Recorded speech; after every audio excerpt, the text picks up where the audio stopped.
നിങ്ങളുടെ favourite shows ഇനി ഒരിക്കലും മിസ്സാവില്ല. ഇപ്പോൾ C5 കാണും നിങ്ങളുടെ ഫേവറേറ്റ് ഷോസ് തികച്ചും സൗജന്യമായി. ഈ പാതിരാത്രിയിൽ ആരും കാണാതെ നിങ്ങൾ രണ്ടുപേരും കൂടി രഹസ്യമായിട്ട് എന്തെങ്കിലും സംസാരിക്കണമെങ്കിൽ അതിനൊരു കാരണം കാണുമല്ലോ. വെറുതെ ഇവിടെ വെച്ച് തമ്മിൽ കണ്ടപ്പോ അങ്ങനെ വെറുതെ എന്തെങ്കിലും സംസാരിക്കുന്ന പോലെ അല്ല എനിക്ക് തോന്നിയത്.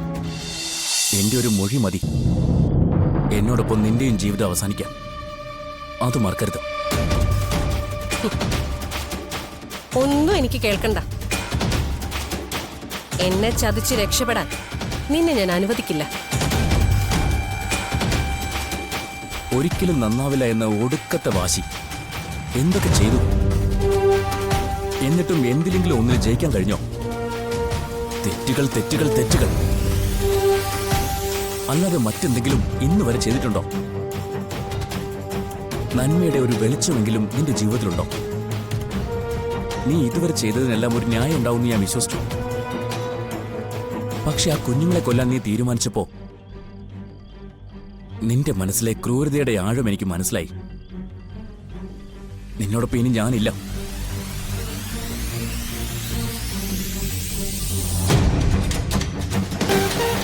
അവസാനമായി ഞാൻ നിന്നോടൊന്നു പറയാം. ദേ, ഇതുപോലുള്ള തെളിവുകളുമായിട്ട് ഇനി എന്റെ പിന്നാലെ വരരുത്. വന്നാം ഒരിക്കൽ പരസ്പരം സ്നേഹിച്ചവരായിരുന്നു നമ്മളെന്നുള്ളത് ഞാനങ്ങ് മറക്കും. ഞാൻ തിരിച്ചടിക്കാൻ തുടങ്ങിയ നിനക്കത് താങ്ങാനാവില്ല. ഒന്ന് നിന്നെ.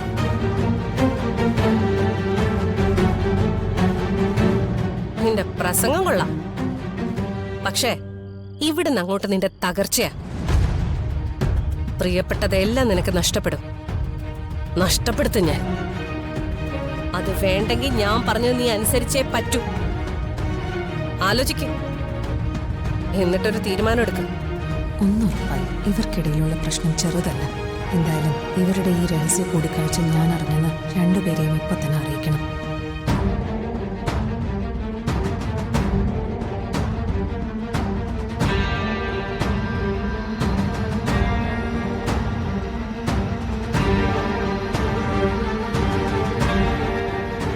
ഈ പാതിരാത്രിക്ക് എന്തായിരുന്നു ധനുഷുമായിട്ടൊരു മീറ്റിംഗ്?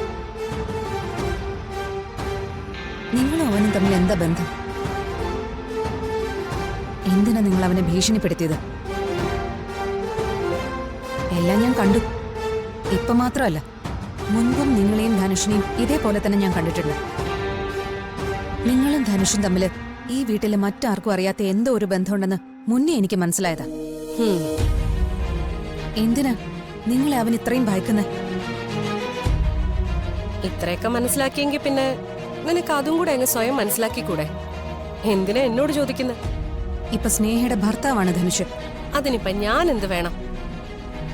ഞാനിപ്പോ അവനെ കണ്ട് സംസാരിച്ചു എന്നുള്ളത് ശരിയാ. അതിൽ നീ വിചാരിക്കുന്ന പോലൊന്നുമില്ല.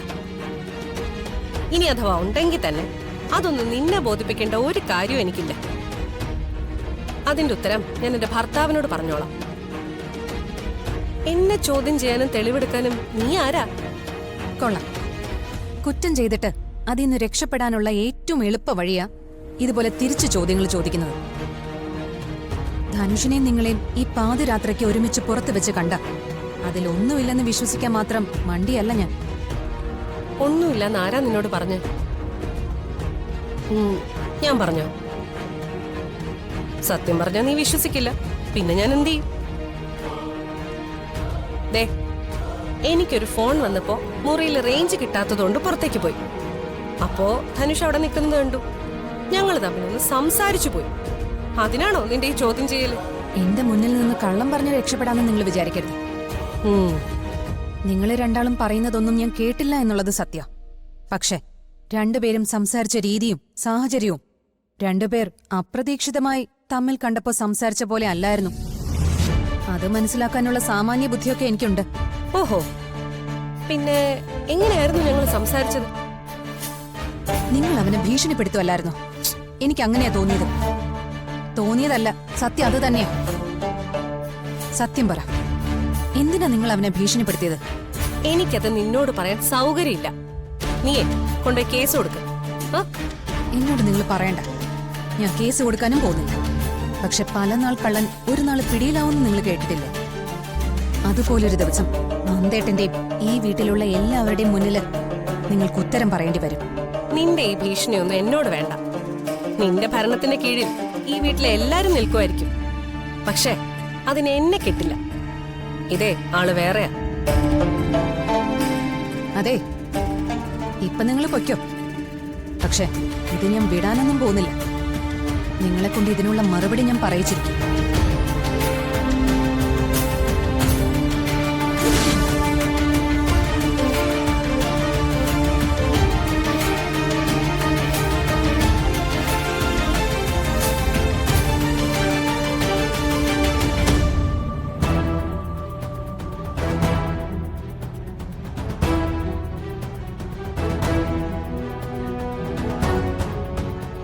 അവരും ധനുഷുമായിട്ട് എന്താ പ്രശ്നം?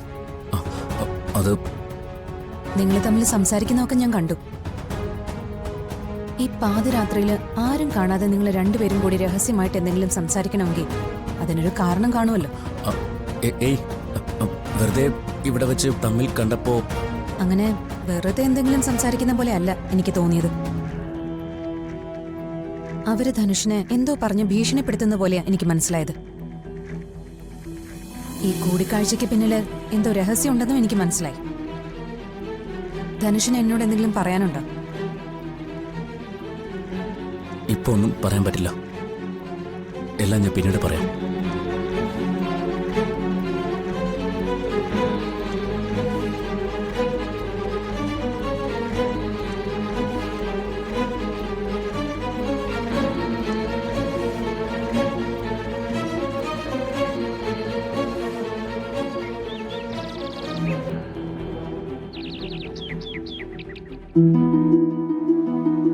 ധനുഷിന് നേരത്തെ വരില്ലേ?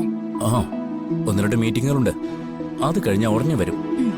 പറ്റുമെങ്കിൽ വൈകിട്ട് നമുക്കൊരു സിനിമയ്ക്ക് പോവാം. ഞാൻ ബുക്ക് ചെയ്യട്ടെ. പിന്നെന്താ, എന്റെ പ്രോഗ്രാം കഴിഞ്ഞാൽ ഉടനെ ഞാൻ ഇങ്ങോട്ട് എത്തും. അപ്പൊ ശരി. അപ്പൊ ശരി. ധനുഷ്, ഒരു മിനിറ്റ്.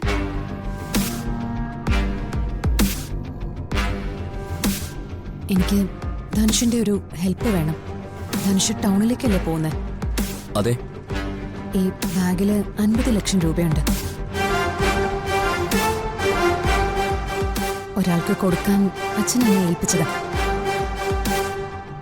ഇവളെന്തിനാ ഇവന് 50 ലക്ഷം രൂപ കൊടുക്കുന്നത്? ഇതിലെന്തോ ഉടായ്പുണ്ടല്ലോ. എന്തായാലും ധനുഷ് ടൗണിലേക്കല്ലേ പോകുന്നത്. ഇതൊന്നും അദ്ദേഹത്തെ ഏൽപ്പിച്ചാൽ നന്നായിരുന്നു. ഞാനിനി അതിനു വേണ്ടി ടൗണിലേക്ക് വരണ്ടല്ലോ. അതിനെന്താ, കൊടുക്കാലോ. ധനുഷിന് ബുദ്ധിമുട്ടാവില്ലല്ലോ. എന്ത് ബുദ്ധിമുട്ട്? എന്തായാലും ധനുഷ് ടൗണിലേക്കല്ലേ പോകുന്നേ. ആ വഴി തന്നെ കൊടുക്കുന്നത് കൊണ്ട് എന്താ ബുദ്ധിമുട്ടുള്ളേ? എടുത്ത് ധൈര്യമായിട്ട് കൊടുത്തോ. ഡൗൺലോഡ് ചെയ്യൂ C5 ആപ്പ്. കാണൂ എല്ലാ എപ്പിസോഡുകളും സൗജന്യമായി.